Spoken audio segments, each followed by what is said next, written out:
Hey, good morning to you. As usual, hey, this is Oz on Smash Bros. Radio, the only digital radio station located in Jefferson County, Birmingham. Appreciate you stopping in and listening to me. Hey, if you have not done so, please like, share, follow, and also subscribe to Smash Bros. Radio.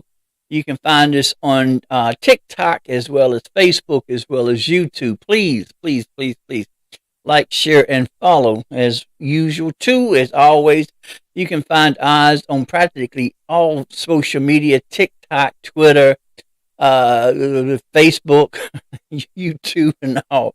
So please like, share, and follow. Smash Bros. Radio is an independent radio station that serves independent artists. We have a new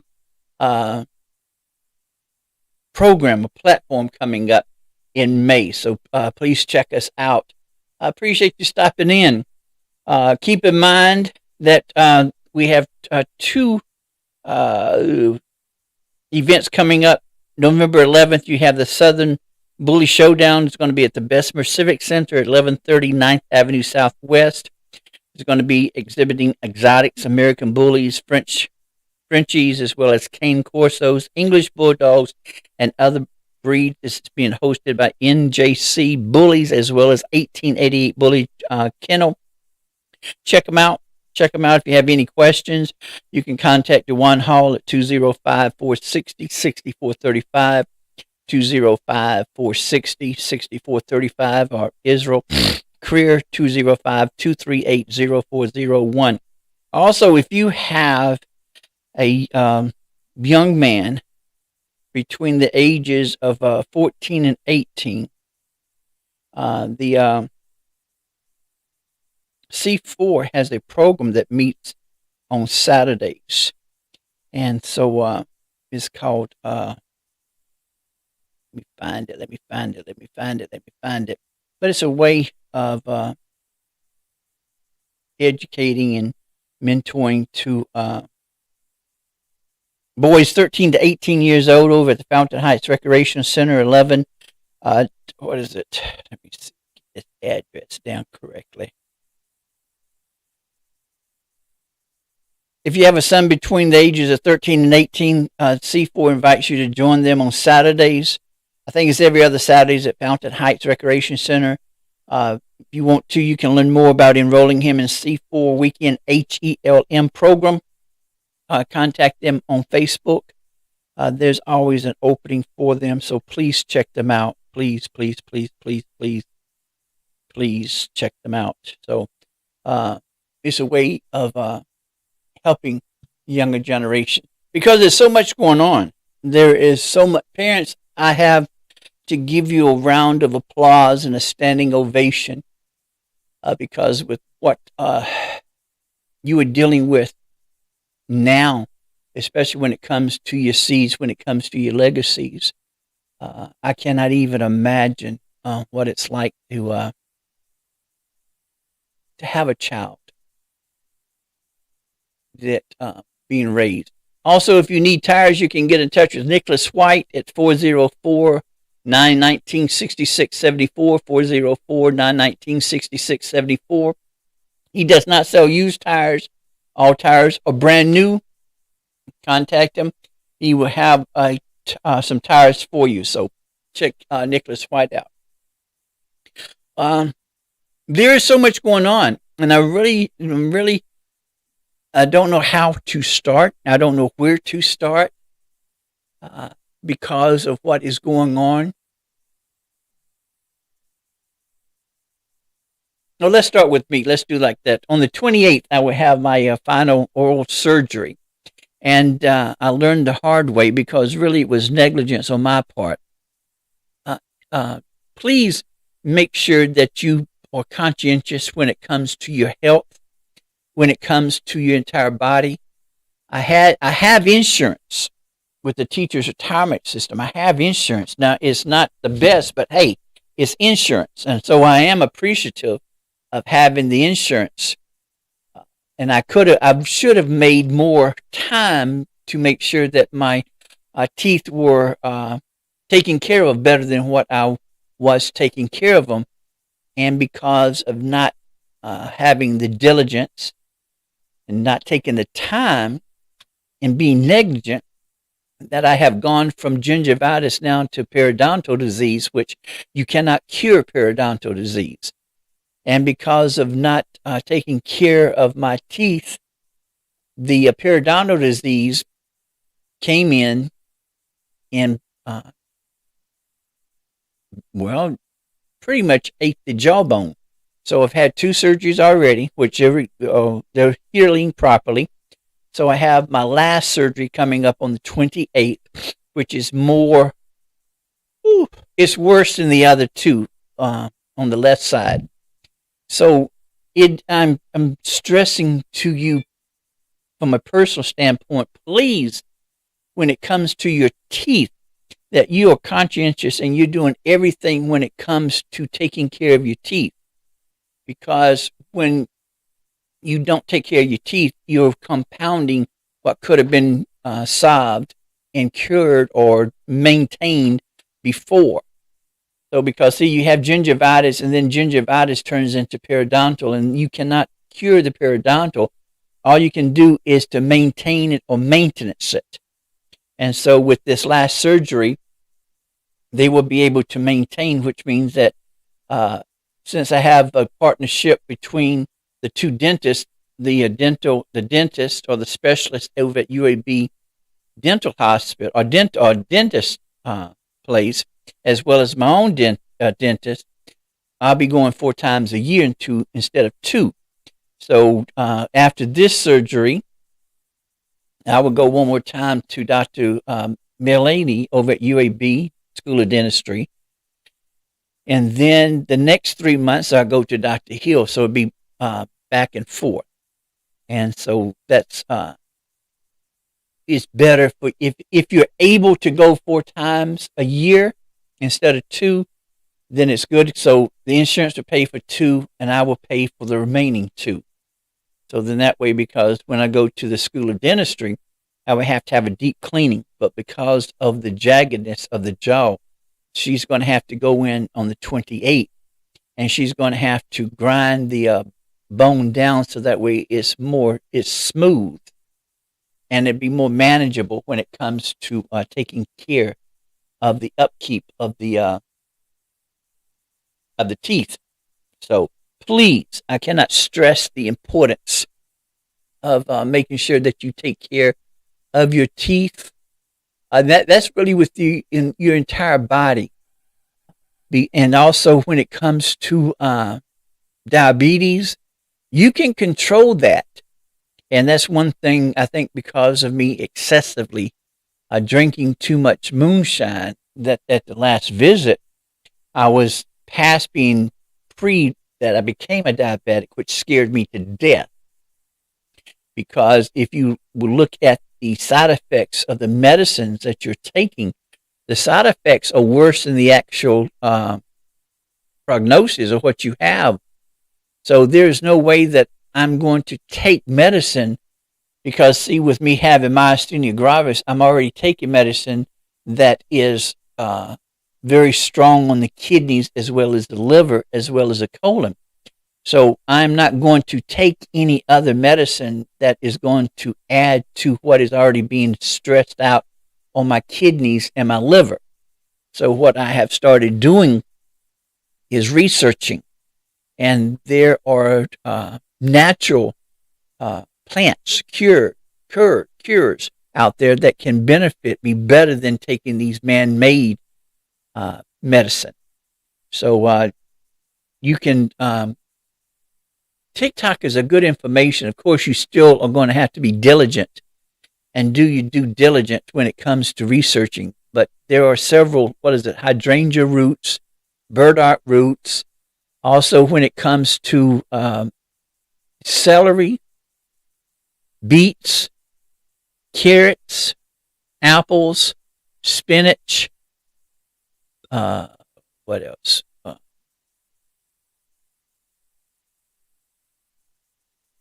I think that's it. But see, you can make your own juices. And then also, if you check on Amazon, the same stuff is put into teas. So I'm going to check to see exactly what I can take naturally that's going to control and also benefit and also enhance and strengthen my kidneys, my livers, as well as immune system. Because see, with me having myasthenia gravis, my immune system is already challenged. So I have to be extremely conscientious of what I take and what I do to make sure that I stay and maintain as healthy as I possibly can. And I've been blessed. I've been divinely blessed in that I've been able to control and handle and maintain my health. So it's just one of the things of getting old that you're going to have to deal with, and you have to be truthful with yourself and know that there's going to reach a point in time to where you're not going to be as readily available when it comes to certain things, and that's just life itself. At the same time, once you start seeing there's certain attributes that you get from your genes, and if you can start enhancing or bettering what is affecting your family, especially when it comes to diabetes, you can control diabetes. There is no reason for anyone to be a diabetic, especially when you can take control of it yourself. So I know that I have to lose weight. I know that I have to eat better. I know that there are certain things that I cannot eat as readily as I have in the past. Because, see, I can control whether or not I become a diabetic. Hypertension and diabetes run in the family. Now, I've been blessed in that since I knew that my paternal grandfather had hypertension and died of hypertension. My dad had hypertension. He was on blood pressure medicine at 22. And then when he got older, he had to have a quad bypass surgery. Now that was before, but while I was a teenager, I knew then to change the way that I ate and how much salt intake that I had. So see, I took control of that. So when it comes to diabetes, that is what I'm going to have to do. Because there, again, as I've stated before, there's no way that I'm going to take medicine that is going to cause more harm in the long run than what is going to benefit me, because see, I can control this.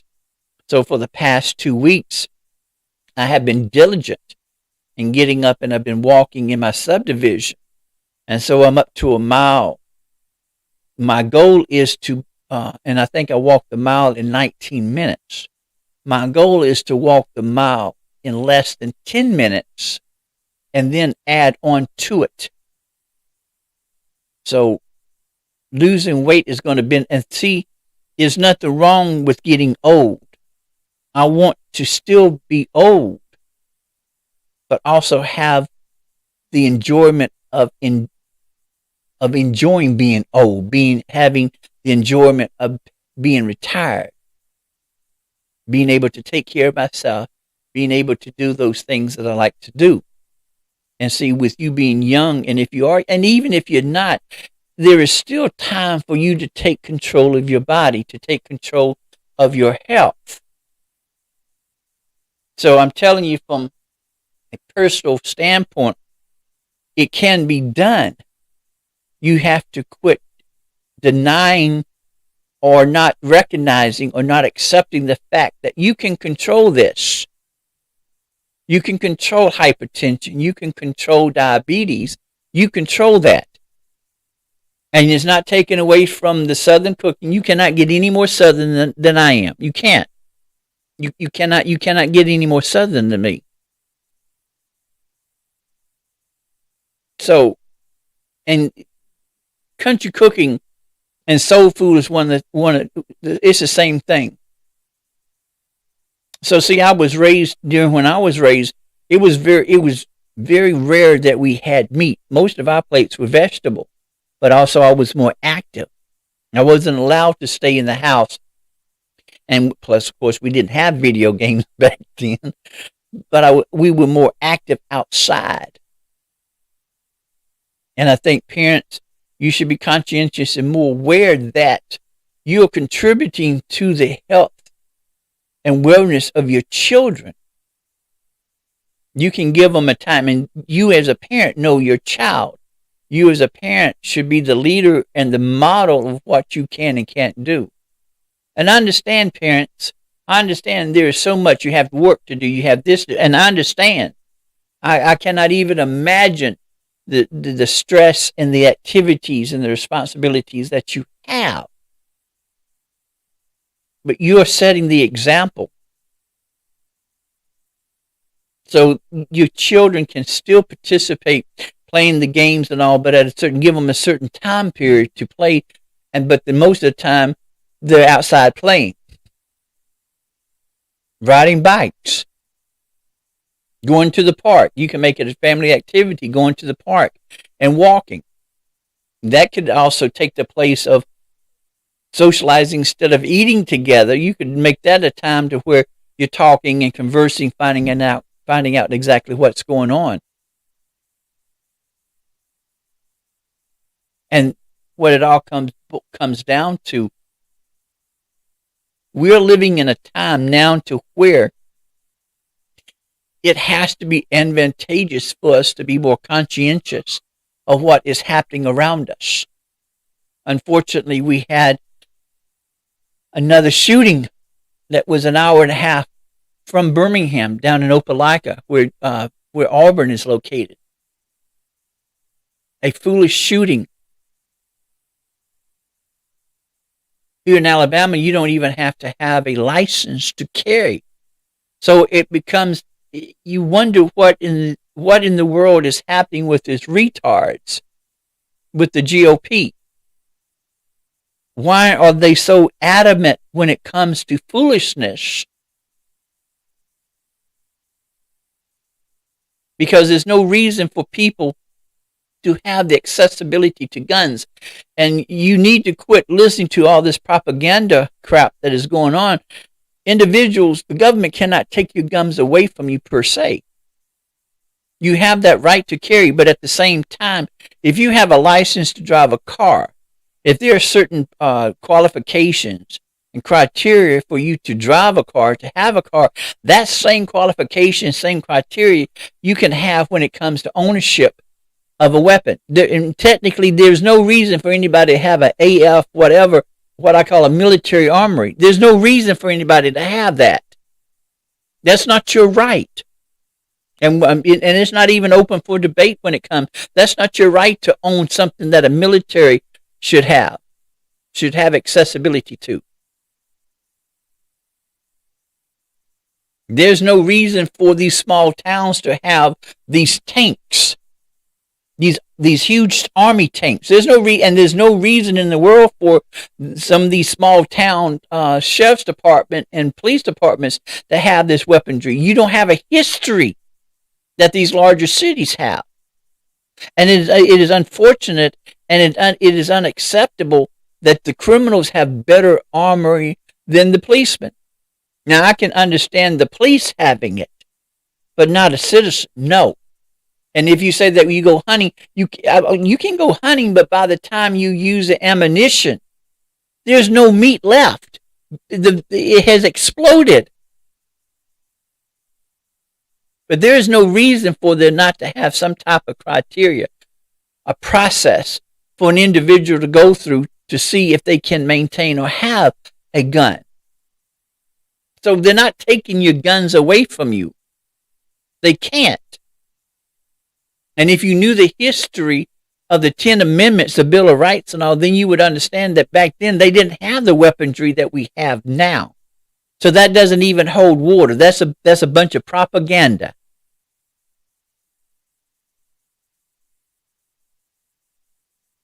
But here in Alabama, we have to be aware and know that what is happening in Tennessee,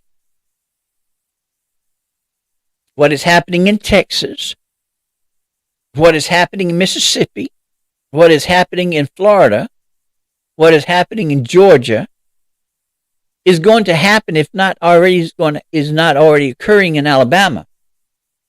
The only thing that we have, and we're blessed and I use that term loosely, is that Ivory is not as crazy as what these other governors are. She has some type of common sense left. Some. An example, I don't understand why, since she was a former teacher, why you would use the surplus that's in the educational fund. Why would you use it to build $1 billion prison? It's not for the prison, it's for education. Alabama has a history of whenever there's a surplus dealing with education, they think they have the liberty and the right to take that money from education and put it other places.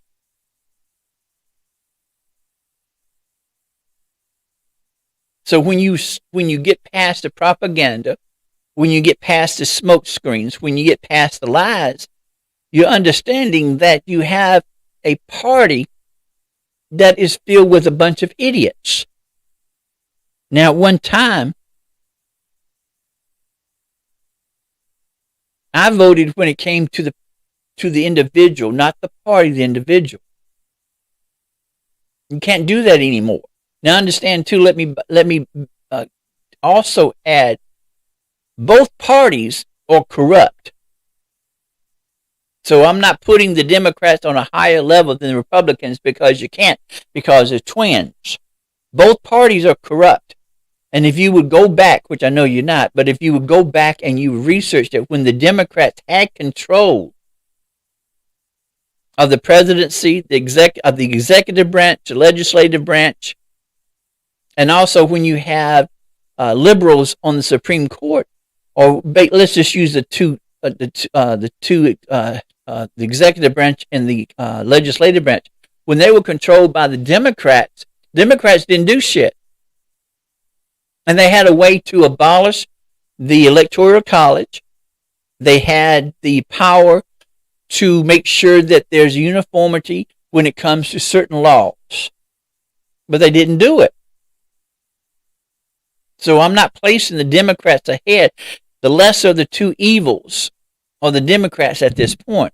But understand, the Democrats aren't any better per se than the Republican Party. We're just a two-party system. And that's one of the problems, too. There's no competition, per se. Now, inside each party, you have the fragment or the remnants of other parties, other groups.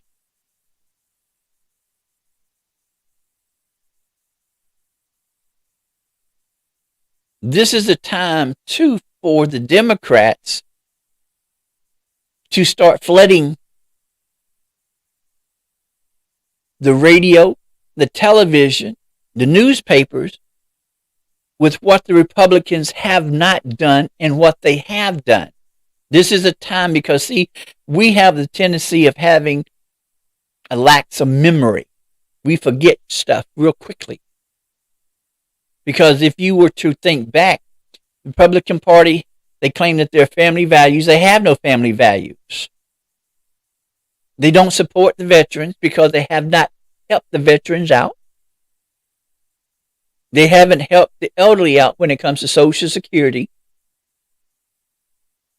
They haven't helped the homelessness. They haven't even...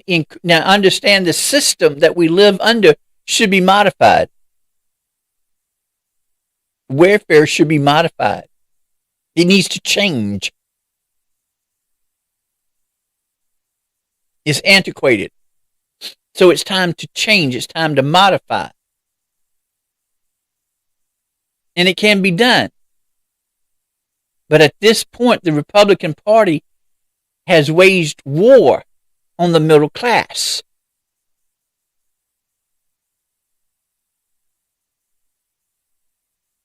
And you have to look at it as face value. They waged war.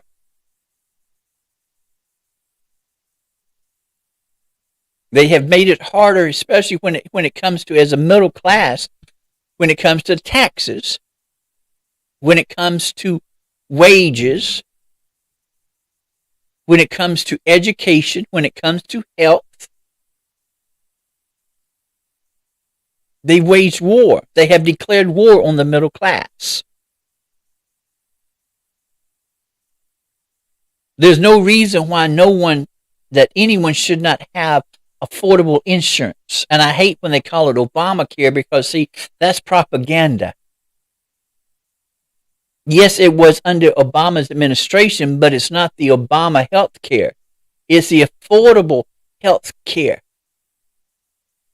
But see, people want to use Obamacare and it's propaganda. It provokes a feeling. And see, there's certain words that cause emotions to be flared, to be used, to be enraged, to be engaged. People don't want to be called a racist because of the negative stigma racism has, or the word racist has. You can call them prejudice. Prejudice doesn't have that strong impact. And we have used it to where it's interchangeable, in which in reality is not interchangeable. I'm prejudiced. All of us are prejudiced. I don't like the Fords. I'm a Chevy man. I like Chevy. There are certain foods that I don't like. Certain colors I don't like.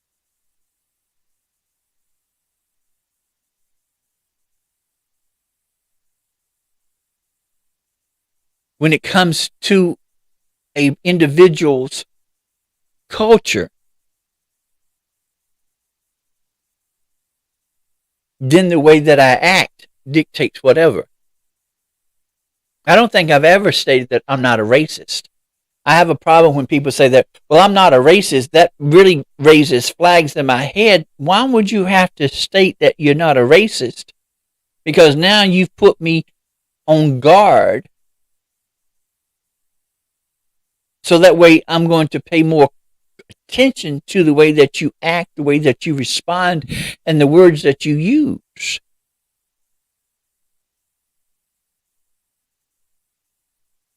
But I don't think I've ever stated, because I don't think that I have to. The way that I carry myself, my opinions, my past should dictate whether or not I'm a racist or not.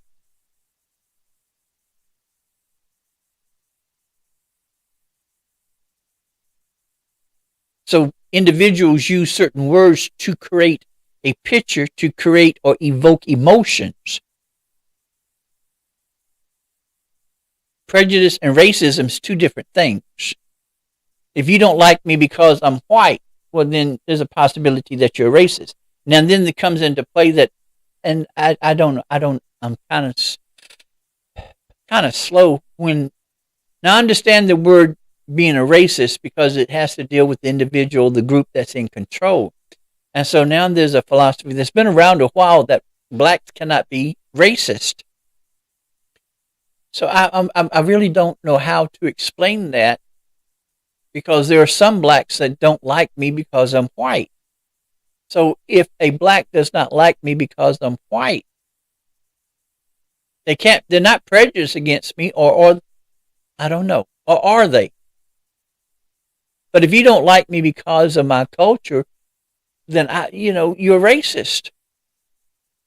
And we've been taught and we've been brainwashed to the point that we look at white race and black race. There's only one race, and that's a human race.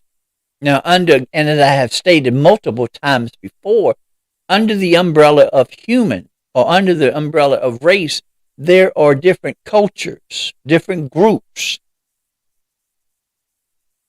But all of us are humans. We are of the human race. There's a book from Babylon to Timbuktu. That is a fantastic book that if you have not read, you need to get. And you can find it on Amazon. Let me see if I can find it. But I have a copy. Timbuktu.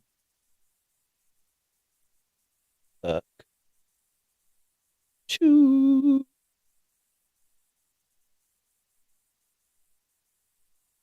From Babylon to Timbuktu. I think that's the name of it. But that's a good book to read. Here we go. From Babylon to Timbuktu.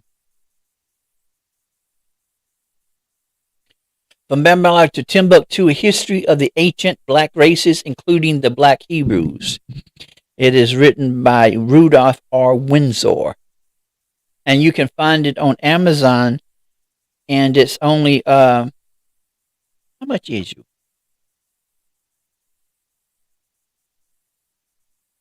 It's only $13.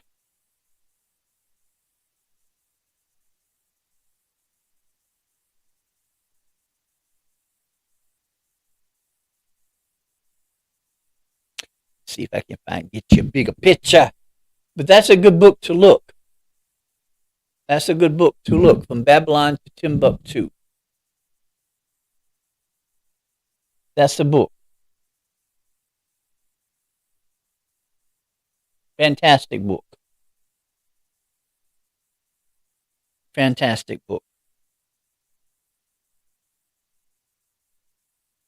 From Babylon to Timbuktu, a history of the ancient black races, including the black Hebrews.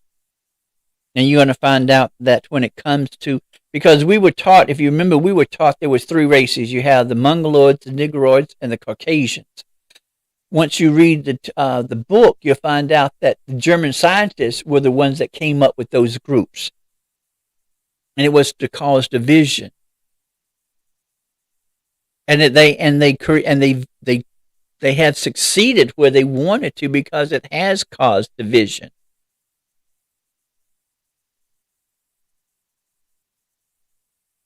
So, with all these shootings coming about, there's a possibility of the Republican Party trying to do away with Social Security.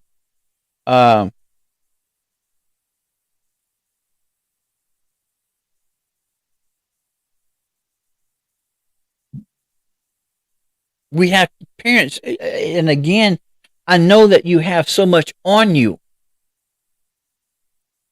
And again, I cannot fathom the responsibility or the stress or the pressures that you have on you.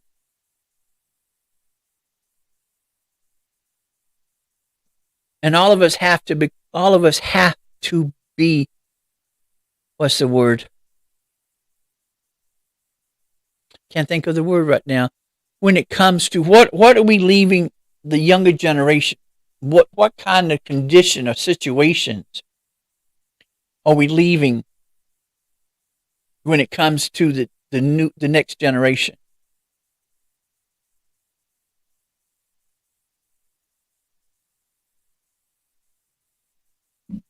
So but I cannot imagine. I cannot imagine. But you have a war that is going on, and it's going to continue going on, and we have to make sure that we, again, I do not wish to overuse the word diligent. We have to be more diligent, especially when it comes to individuals that we are electing to hold certain positions, certain offices. Do they actually represent us, or are they representing other individuals? It's time for spring cleaning. There isn't any reason why lobbyists should have the power that they do, because when you have an individual from a certain special group being able to bribe because of gifts, and that encompasses everything when it includes gifts, well, then that's bribery. And lobbyists shouldn't have that power. You have individuals on the court system, Supreme Court, that have tarnished the reputation of the Supreme Court. Attorney Anita Hill told us exactly what type of individual Clarence Thomas was. And if you have not, you need to do due diligence to find out those individuals, those senators that were on the Judiciary Committee? Are they still in power? And you'd be surprised that those individuals that were on this Judiciary Committee questioning Attorney Hill, Dr. Hill,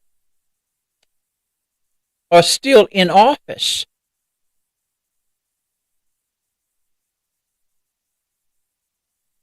If you were to research Biden's history, Biden does not have a very pure history.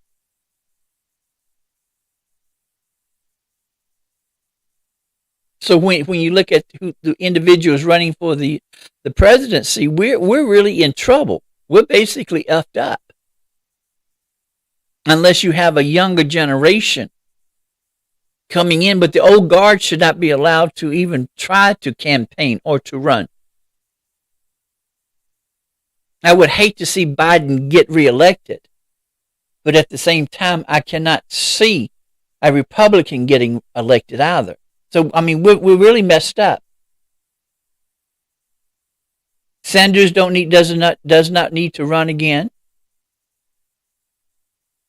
The what's her name? The can't think of her name. It totally went out of my mind. But Sanders doesn't need to run again. Biden doesn't need to run again. The old guard does not need to run again. We need new blood. DeSantis definitely does not need to be elected, and I think that he's going to find that what he was allowed to do in Florida, and it's similar to Governor Wallace running. Wallace was allowed to do a lot of underhandedness stuff in Alabama. On the national stage, he wasn't. And the history of Wallace is it's very interesting. Because if you were to research what transpired during Wallace's administration, you would find out that George Wallace's administration did more when it came to education and when it came to blacks. You can look that up. He knew how to play the game. He knew how to get elected. He knew how to play to his constituents. DeSantis is just crazy. We don't even need to discuss Trump. We already know about him, or we should know about him. So, what are we leaving the next generation?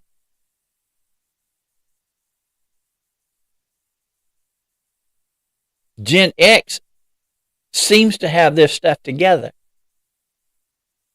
And Gen X is an example of what happens when you educate individuals that can think for themselves. Because, see, that's what the Republican Party doesn't want. They do not want an educated voter. They do not want a voter who can think and rational things to themselves, that can form their own opinion. The Republicans want voters who cannot think for themselves and will accept everything that is being said by the Republican Party. Gen X won't allow that.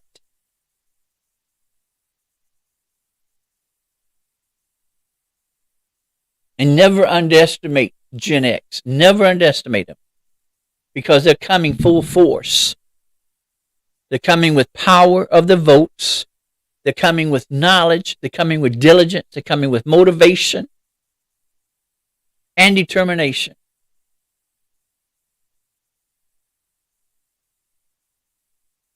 So what are we as adults? What are we leaving the next generation? Parents, what are you leaving your children? How are you teaching your children for them to be adults?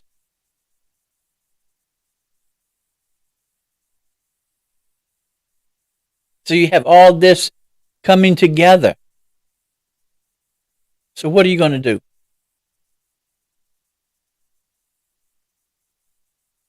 And we have to become more diligent, especially when it comes to what are we doing? But all these shootings, it is unacceptable. It is really crucial. It hurts deeply. It hurts deeply. Dadeville, down in Opelika, down next to Auburn, close to Auburn. Little small town. We're not talking a big city. We're talking a small town because of foolishness. Then I think that Birmingham had its 37th or 38th murder. So what are we doing? What are we doing? What is needed? What is already in place that we're not utilizing?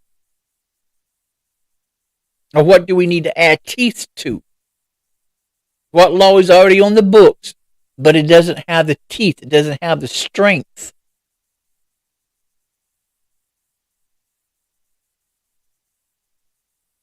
Parents, you have a lot on you. You have a lot on you. A lot on you. And I don't have the answers for you. I'm sorry, I don't have the answers for you. So, but I have the faith that parents, you're going to do what you feel is necessary to make sure that your children are prepped and prepared to be productive and successful individuals. If you are looking for assistance, or if you're looking for help, if you're looking for organizations and all, there are 4 organizations here in Birmingham that I highly recommend. You have C4 that you can look up. You have C4. You have the New Generation Mentoring Group, and you have the Men's Project Influence for Today for a Better Tomorrow, and then you have Ties to Success. So you have those 4. C4, New Generation Mentoring, the Men's Project, and Ties to Success. Those 4 organizations that you have, because we know that we need help. Parents, we know that you need help. Back during my day, the neighborhood raised me. Back in my day, we had standards, we had boundaries, we had responsibilities that, as a child, that we had to do. We had neighbors that looked after the younger generation in the neighborhood. And it was understood that if Miss Gray told you to do something, you had to do it. The elders of the community raised me. Everyone knew who I was. Everyone knew who my grandparents were. Everyone knew who my great-grandparents were. Everybody knew who my aunts and uncles were. I couldn't do anything. And it didn't help matters that my grandmother was an Eastern Star, White Shrine, and my granddaddy was a Mason. That even added fuel to the fire. But everybody knew who I was. Everyone knew who I belonged to, what family I came from.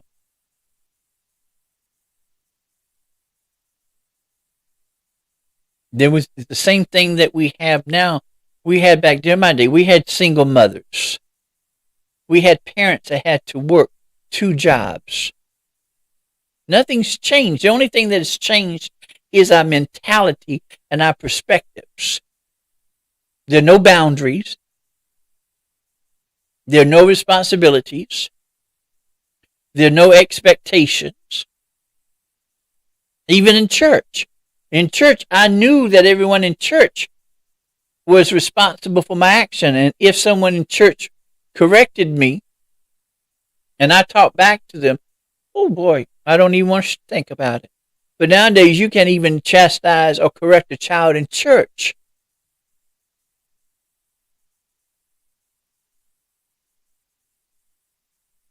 Some things need to come back to where it was. Some modifications are needed.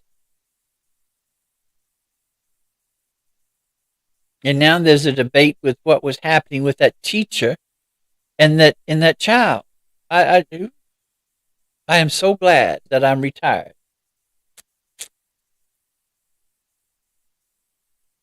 But again, I had support from the parents. I never really had any major problems. Really, as a teacher, I never had any major problems. I had the support of the parents. In 99.9%, I handle my discipline problems in the classroom because I was taught that if you send them to the principal or when you send them to the administrators, you don't have a say with what the administrators do. You sent them to them, and then you have to abide by what the administrator said or how they handle the situation. And in most cases, I didn't agree with what they did. So I handled this situation myself.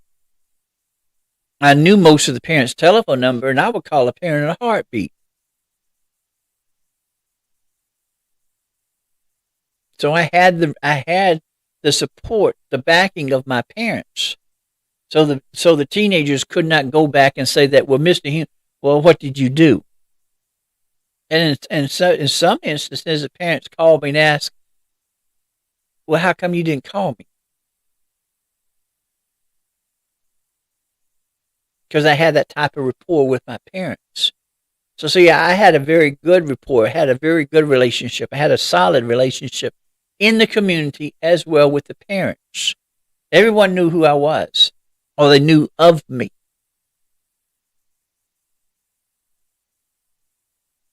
So I was fortunate. I was blessed.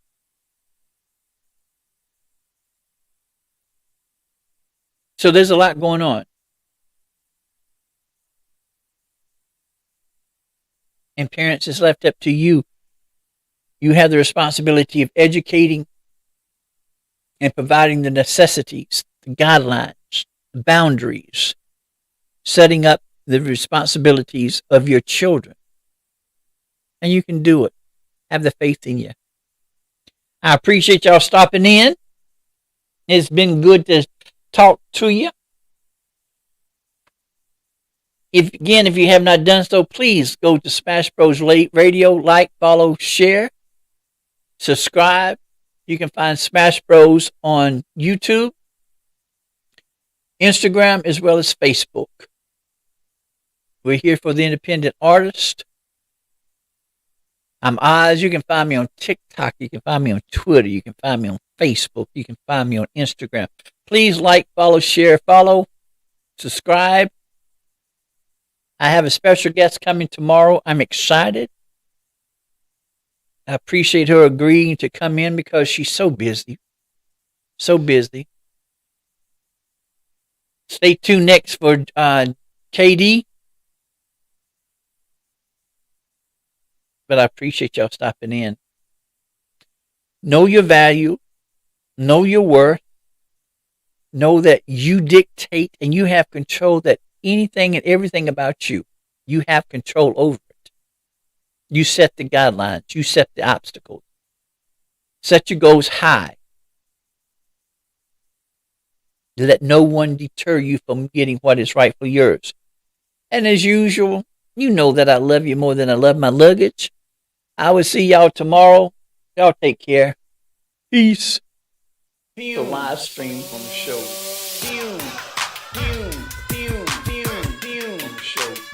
The live stream on the show.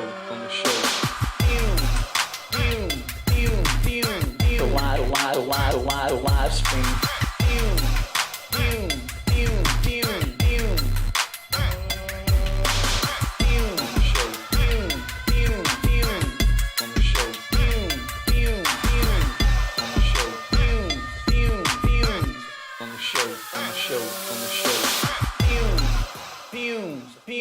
live stream on the show.